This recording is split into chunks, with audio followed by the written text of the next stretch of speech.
오늘 베드로후서 3장 1절에서 9절까지 말씀입니다. 우리 한 목소리로 하나님의 말씀을 읽도록 하겠습니다. 사랑하는 사람들이여, 이것은 이제 내가 여러분에게 두 번째 쓰는 편지입니다. 나는 이 두 편지로 여러분의 진실한 마음을 일깨워 생각나게 하므로 거룩한 예언자들이 미리 예언한 말씀들과 주 되신 구주께서 여러분의 사도들을 통해 주신 계명을 기억하게 하려고 합니다. 무엇보다도 여러분은 이것을 알아야 합니다. 마지막 때 조롱하는 사람들이 나타나 자기 정욕을 따라 행하고 조롱하며 말하기를 그가 재림하신다는 약속이 어디 있느냐. 조상들이 잠든 이래로 만물이 창조될 때와 똑같이 이렇게 그대로 있다라고 할 것입니다. 그들은 하나님의 말씀으로 인해 옛적부터 있었고 땅이 물에서 나와 물로서 형성된 것과 그때 물이 넘침으로 세상이 멸망한 것을 일부러 잊으려 합니다. 그러나 현재의 하늘과 땅은 동일한 말씀에 의해 간수돼 경건하지 않은 사람들의 심판과 멸망의 날까지 보존될 것입니다. 그러나 사랑하는 사람들이여, 이 한 가지를 잊지 마십시오. 주께는 하루가 천년 같고 천년이 하루 같습니다. 약속하신 주께서는 어떤 사람들이 더디다고 생각하는 것처럼 더딘 분이 아닙니다.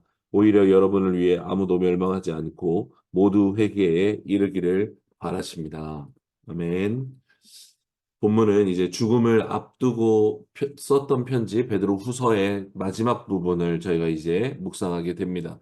우리는 이 베드로의 편지를 통해서 그가 이 편지를 받는 성도들을 향해서 가지고 있던 그 사랑을 느낄 수 있습니다. 1절과 8절에 사랑하는 사람들이여 계속해서 이렇게 부르는 것, 이것만으로도 이 로마에 있었던 것으로 보여지는 베드로가 이들에게 얼마나 나아가고 싶었고 그들에게 직접 찾아가서 위로하고 싶었는지에 대해서 그 마음을 조금은 느낄 수 있는 것 같습니다.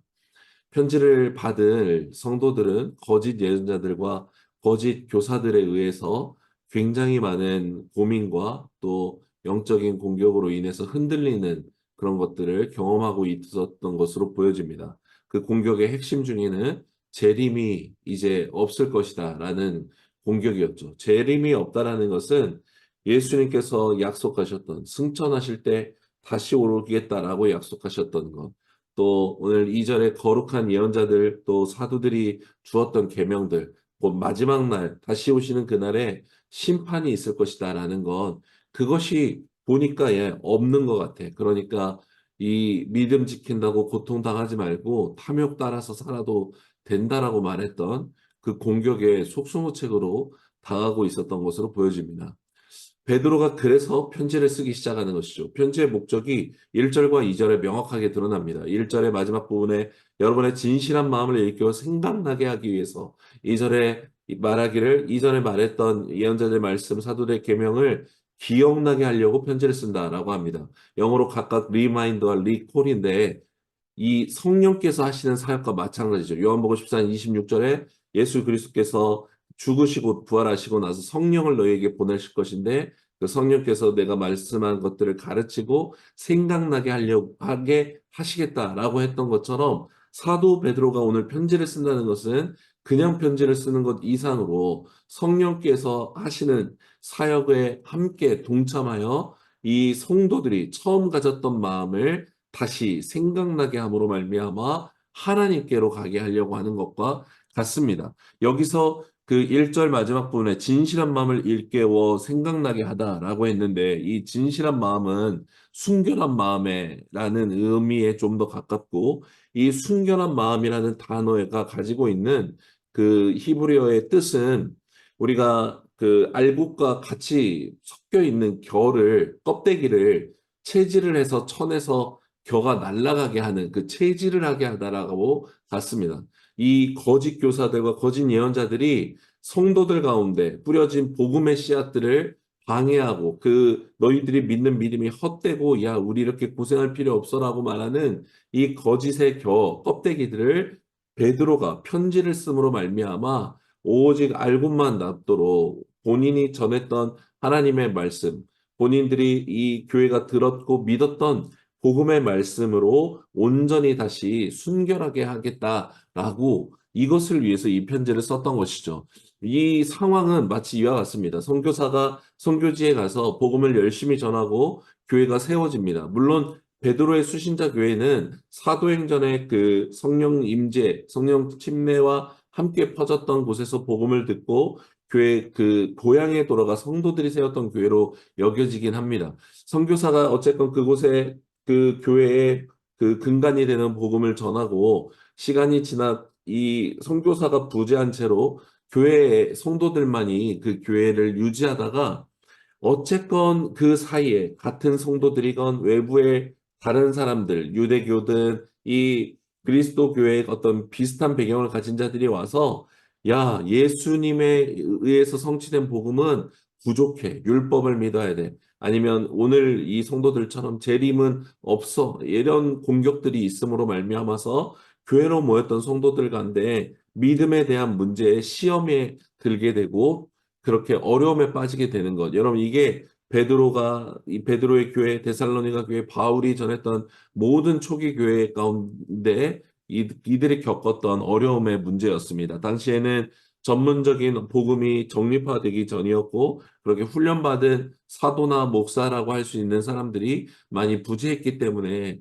이 거짓 교사들을 율법주의자들 이런 사람들의 공격에 상당히 무방비로 당할 수밖에 없었던 것이죠. 그래서 당장 갈 수 없는 베드로가 편지를 써서 이 흔들리고 있는 성도들을 위로하고 또 다시 교훈하면서 처음 믿은 진리 가운데 서게 하려고 했다라는 것을 우리가 알 수 있습니다. 아까 말씀드린 것처럼 베드로 이 서신의 수신자 교회가 겪고 있던 문제는 재림에 대한 것이었죠. 데살로니가 전서 5장을 보면 데살로니가 교회도 사실 죽은 자들의 이 승천이 이들이 그냥 죽어버리면서 같이 믿던 형제들이 죽으면서 그냥 하나님께서 다시 오셔서 우리가 하늘로 승천하여서 영광스러운 삶을 살 거라고 믿었던 그들에게 같이 믿던 자들이 죽음으로 인해서 이 믿음이 잘못된 거 아닌가라고 여겼던 것과 상당히 비슷한 궤를 함께하고 있습니다. 이들이 겪었던 문제는 예수님께서 죽으시고 승천하실 때 너희가 본 그대로 다시 오겠다라고 해서 그 약속을 믿고 이 성도들은 이 믿음을 지키고 있었습니다. 여러 번 말씀드린 것처럼 믿음을 지킨다는 이유로 로마 황제 숭배를 거부하고 각 그 당시에 일하는 곳에서 섬기는 우상 숭배 이런 것들을 통해서 먹을 것을 얻고 고기를 얻고 했을 것인데 이 그리스도인들이 이것을 거부함으로 인해서 최하층민으로 구성되었던 이 성도들이 겪었던 박해와 고난은 사실 굉장히 어려움을 사실 견뎌내고 있었던 것이죠. 그런데 교회에서 다른 사람들이 와서 가르치기 시작하고 말하는 것을 들어보니 이들이 주장하는 것은 사절의 말씀대로 재림한다는 약속이 도대체 어디 있느냐라는 거예요.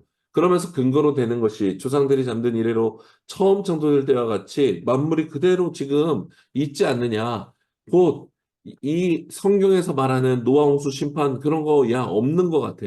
이 그 변화가 없다는 것은 뭐냐면 앞으로 재림의 날 뭐 있다는 심판 그것도 없을 거야. 그러니까 우리가 지금 야 그 언제 올지도 모르는 그 재림으로 인해서 고통받지 말고 야 지금 우리가 원하는 대로 먹을 것 우리가 취할 것을 마음껏 누리자라고 지금 공격하고 있는 것이죠.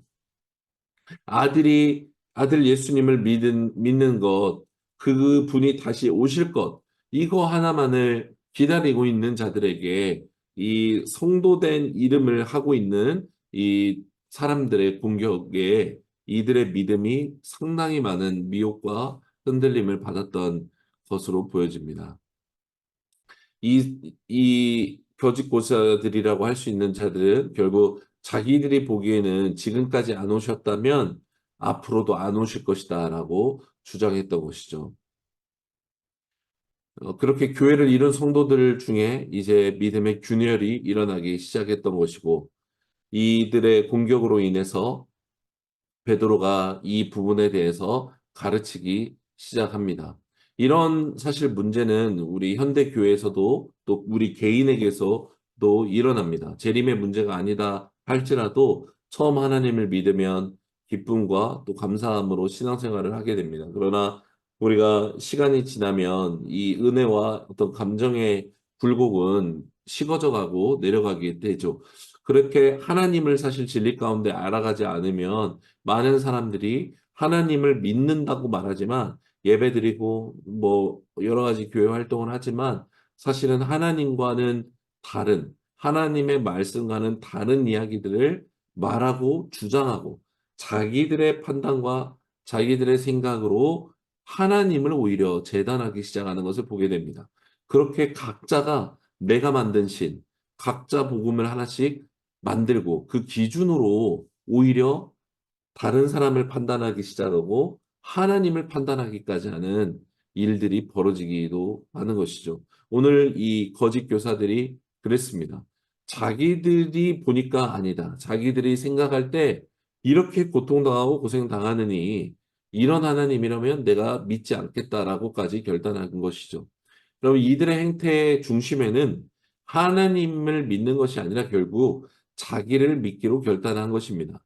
하나님의 약속을 내가 기다리느니 차라리 이 약속을 안 지키고 내가 그냥 각자 도생하겠다. 내 힘으로 나는 잘 살아야겠다라고 결정한 것입니다. 눈에 보이고 당장 먹고 싶고 누리고 싶은 욕구가 장차 올 영원한 하나님의 나라에 대한 소망을 뒤덮어버린 것. 그럼 그래서 베드로 사도가 정욕과 탐욕을 따라 이들이 거짓으로 행했다라는 것을 고발했던 것이죠. 그러면서도 이들이 말하는 것은 뭐예요? 정직하지가 않습니다. 차라리 내가 못 기다리겠다라고 내 살 길을 나는 찾아야겠다라고 말하는 사람은 더 정직할 것입니다. 차라리 그 마음으로 하나님께 도대체 하나님 언제 주님의 날이 임하는 것입니까? 라고 기도했다면 오히려 더 훨씬 더 아름다웠을 것입니다. 그러나 하나님을 탓하고 하나님이 잘못됐다라고 말하면서 자기의 탐욕을 숨겨버립니다. 그럼 인간의 죄악의 모습은 항상 창세기 3장의 아담과 하와의 첫 번째 죄악의 그 본질적 모습이 계속해서 이어지고 있는 것을 보게 됩니다. 베드로가 5절에서 7절까지 이들의 논리에 대해서 반론을 펼치죠. 그들은 창조로부터 이 세상이 똑같다라고 말했지만 사도 베드로가 말하는 것은 노아의 이 때의 물 홍수 심판으로 인해 이 세상은 분명히 태초 창조로부터 변화가 일어났다는 것이죠. 하늘을 궁창에 물이 다 쏟아져 내림으로 분명히 변화가 있었다라는 것이요. 이제 하나님께서 말씀하신 7절에 보면 이 불심판이 있을 것을 베드로는 말하고 있습니다. 7절에 이 말씀이 사실 명확하게 기록되어 있는데 우리말 성경에는 이 불심판에 대한 그 히브리어 단어가 누락이 되어 있어서 아쉬움이 있습니다. 그래서 개역 개정으로 제가 다시 한번 7절 말씀을 읽도록 하겠습니다.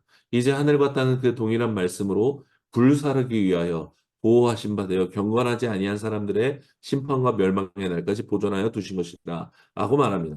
그럼 이 세상은 영원한 것 같지만 시한이 정해져 있고 그날 불로 심판받고 멸망하게 되는 날로 예정되어 있다라고 말해요. 그런데 이 말을 내가 지금 그냥 하는 것이 아니라 2절에 말하기를 베드로는 이 불심판에 대해서 이미 거룩한 예언자들과 여러분의 사도들을 통해서 이 계명을 주셨다라고 말하고 있는 것입니다. 여러분 이 말씀이 실제로 너무나 많이 예언되어 있죠. 모세오경과 수많은 예언자들의 예언서에 여러 번 그리고 시편에도 이 예언이 예언되었고 이 신약에 와서도 이 예언이 이 여러 번 증거되어 온 것을 우리가 찾아볼 수 있습니다. 그중에 몇 개만 찾아보자면 예언자들의 말 두 개를 먼저 보면 이사야서 66장 16절에 보면 여호와께서 불과 칼로 모든 혈육에 심판을 베푸신즉 여호와께 죽일 날짜가 많다라고 말씀하시면 또 말라기 4장 1절에 보면 여호와가 이르노라 만군의 여호와가 이르노라 보라 용광로 불같은 날이 이르니니 교만한 자와 악을 행하는 자는 다 지푸라기 갈 것이라 그 이르는 날에 그들을 살라 그 뿌리와 가지를 남기지 아니할 것이다 라고 말씀했습니다. 사도들의 글에도 마찬가지다. 신명기 2장 20절 말씀을 히브리서 기자가 히브리서 12장 29절에 똑같이 말씀하면서 기록하는데 우리 하나님은 소멸하는 분이십니다. 라고 말해요. 하나님은 어떤 분이신가? 하나님은 사랑이시다. 하나님은 사랑이 많으신 분이고 인내하시는 분이고 자비로우신 분이다. 이런 여러 가지 정의가 있지만 이 히브리서 기자는 신명기 말씀을 가져와 소멸하는 분이시다라고 말해요. 그러면 하나님이 소멸하는 분이시다라는 말은 더 원어적으로는 하나님은 불태워 없애버리는 분이시다라는 뜻입니다. 불로 심판하시는 분이 있다라는 것을 지금 말하고 있는 것이죠. 베드로는 바로 이 성경 전체에서 예언되어졌고 이 예언된 성경의 말씀을 알고 있고 배우고 배웠던 이 성도들을 향해 하나님의 불심판이 있고 그 날이 반드시 올 것이니 너희의 믿음의 소망을 너희가 잃지 말라고 말하고 있는 것입니다. 거짓 교사들이 믿음에서 떠나서 재림 같은 거 없다라고 말하는 그 이유, 자기들 이 입장에서는 하나님이 잘못됐다, 하나님은 못 믿겠다라고 말하는 것에 흔들리지 말고 하나님의 약속을 믿으라라고 말하고 있습니다. 여러분, 이들의 거짓 교사들의 공격에는 결국 하나님이 아니라 나를 위하고 내 영광을 위해 내 안위를 위해 곧 탐욕을 위해 정욕을 위해 하나님을 떠나는 것이 있었던 것이죠. 그래서 여러분 베드로 이 후서 2장에 자기 탐욕을 위해 하나님이 가지 말라고 했던 그 길을 떠났던 예언자 발람을 이 베드로가 예를 들었던 것이죠. 여러분 사실 사람은 약한 존재입니다. 우리가 진리 가운데 하나님을 믿지만 우리의 믿음이 흔들리기도 하고 안개가 자욱할 때 아무것도 볼 수 없어 고통당하는 것처럼 하나님을 향한 우리의 믿음이 꺾여져 가기도 합니다. 그러나 여러분 주님은 산같이 그 자리에 그대로 계시는 그 분입니다. 그 말씀은 영원하여 처음부터 세상 끝날까지 영원히 그 말씀이 역사하고 있습니다. 그런데 우리의 탐욕, 나의 판단, 나의 생각, 내 기준에는 하나님 그러면 그래도 이러면 되지 않지 않습니까? 하나님은 없는 것 아닙니까? 하나님의 전능함은 없는 것 아닙니까? 라고 자꾸만 하나님을 판단하고 하나님이 불의하시다 말하는 교만이 우리에게서 자꾸만 쏟아져 나온다는 것입니다. 여러분 이러한 인간의 악한 본성을 하나님께서 욥기 40장 8절에 명확하게 말씀해 주셨습니다. 네가 나의 심판을 패하려 하느냐? 스스로 의롭다 하려 하여 나를 불의하다 하느냐라고 말씀하세요. 여러분 우리가 사실 그럴 수 있는 존재입니다. 그러나 그때 우리의 믿음이 흔들리고 미혹받고 유혹받고 그래서 송두리째 우리의 믿음이 흔들릴 때 여러분 하나님께 나아가는 것이 필요합니다. 욥이 하나님 제가 그래도 하나님께 들어야겠습니다. 제가 도대체 이 고통을 당하는 이유가 무엇인지 알아야겠습니다. 하나님이 직접 말해 주시옵시오라고 구했던 것처럼 여러분 우리의 믿음이 시험 당할 때 다른 것을 행하기 이전에 하나님께 나아가 하나님의 응답을 구하는 것 이런 것이 필요하겠습니다. 마지막 8, 9절에 베드로가 말합니다. 그러나 사랑하는 사람들이요 이 한 가지를 잊지 마십시오. 주께는 하루가 천년 같고 천년이 하루 같습니다. 약속하신 주께서는 어떤 사람들이 더디다고 생각하는 것처럼 더딘 분이 아닙니다. 오히려 여러분을 위해 아무도 멸망하지 않고 모두 회개에 이르기를 바라십니다. 라고 말해요. 재림의 날이 더딘 이유가 무엇입니까?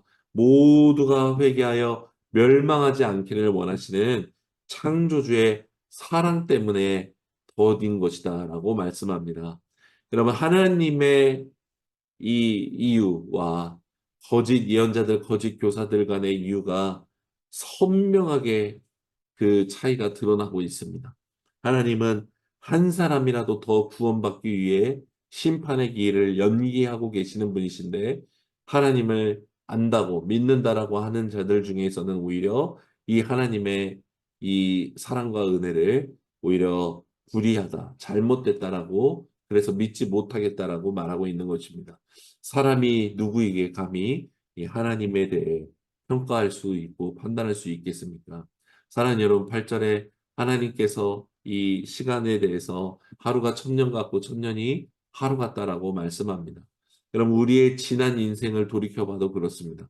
당장 어제, 그리고 며칠 전, 작년, 우리가 결혼했을 때, 대학 때, 학창 시절, 어린 시절, 여러분 떠올려 보면 사실 물리적 시간은 수십 년의 시간이 지났지만 그 시간의 기억으로 돌아가면 순식간에 지나간 어쩌면 하루와 같은 시간과 같이 느껴지기도 합니다.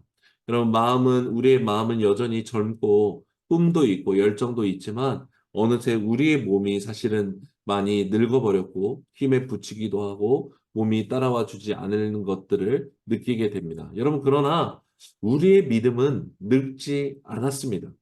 하나님에 대한 우리의 믿음과 사랑은 느린 것 같고 여전히 넘어지는 것 같지만 그럼 분명히 더 깊어지고 있고 더 성숙해져 가고 있는 것을 볼 수 있습니다. 뭐 이제 어떤 일들에 인해 경거망동하는 것이 줄어들고 일이 일비하지 않게 되고 조금은 더 기다릴 줄 알게 되었고 조금은 더 사랑하고자 하는 성령으로부터만 나올 수 있는 열매를 조금씩 조금씩 더 맺어가는 것들을 경험하게 됩니다. 그럼 하나님이 없는 사람들이 보기에는 이런 성도의 삶이 도대체 왜 저렇게 사는지 느리고 더디고 쓸데없는 것을 바라는 것처럼 보일 것입니다. 그러나 여러분, 이 우리의 삶이야말로 영원하신 하나님께 나아가는 가장 행복한 삶인 것을 우리가 믿습니다. 여러분, 하나님을 믿으며 함께 걸어가는 우리 동행자 여러분, 이 믿음의 길을 함께 걸어가기 원합니다. 우리가 함께 손잡고 때로 어려움을 당하고 유혹을 당하고 미혹을 당하는 성도와 함께 멈추어 서서 울고 그를 함께 일으켜 세우고 필요하다면 업고 들쳐매고 함께 이 믿음의 길을 걸어가길 원합니다. 그래서 주님이 약속하신 그날 불시험이 임하는 날임과 동시에 영광의 주님을 다시 만나는 그 영원한 안식이 시작되는 그날 우리 모두가 함께 기뻐하고 즐거워할 수 있게 되기를 소망합니다. 모든 사람이 회개하기를 위해 오늘도 참으시는 우리 주 하나님을 찬양합니다. 할렐루야.